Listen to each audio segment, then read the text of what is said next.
We do not have a student doing the Summit Historical Minute, so I thought I would pinch hit to the best of my abilities. I know I'm probably not as learned as our high school students, but I'll give it a go. I thought it would be very appropriate today, because of what we're going to be discussing a little later, to give a little history on affordable housing and the efforts that Summit has made on this over the course of the last 60 or 70 years. So as far as I could make out, in 1938, the Summit Council approved the creation of the Summit Housing Authority. It was specifically created to be able to apply for federal funding from the federal housing funds created by FDR's National Housing Act of 1937. So that was really the first time there was a lot of money put aside by any form of government for housing, and Summit was one of the first towns to actually engage in that process. Unfortunately, there was a project that was they tried to put together, which would have been the creation of up to 100 units of affordable housing. They were able to get the money to do it, but they were not able to get the money to tear down existing substandard housing, and the agreement fell apart. The Summit Housing Authority resigned en masse as a result of this. So we went through a period of time where there really was no housing push in Summit. In 1950, however, the council created what was called the Substandard Housing Board.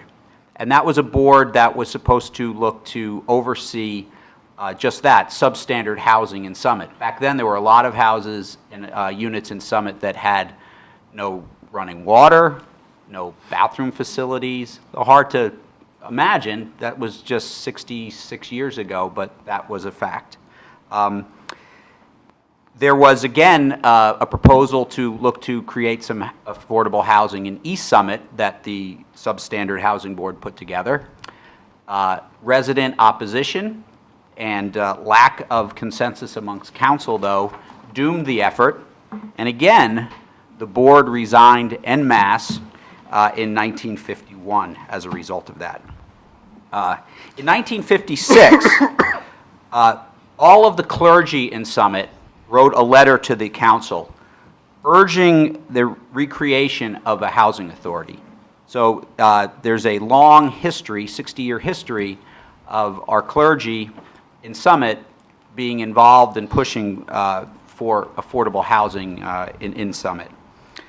You have to, though, go almost another 11 years, however, before that voice for this authority actually came to fruition. In 1967, the Summit Council at that time did establish, or I guess better say reestablished, the Summit Housing Authority. And from then, many projects have then been created. The first being Glenwood Place, where 40 units of affordable housing were created in 1972. That went on Weaver Street project in 1976, and then there were quite a few others. But I guess my point is that Summit has a very rich history of promoting affordable housing. It's something I think after some fits and starts, as I just documented, the community should be very proud of what we've done. And as we talk later on this evening about what hopefully we're going to continue to do. And that is my historical minute today.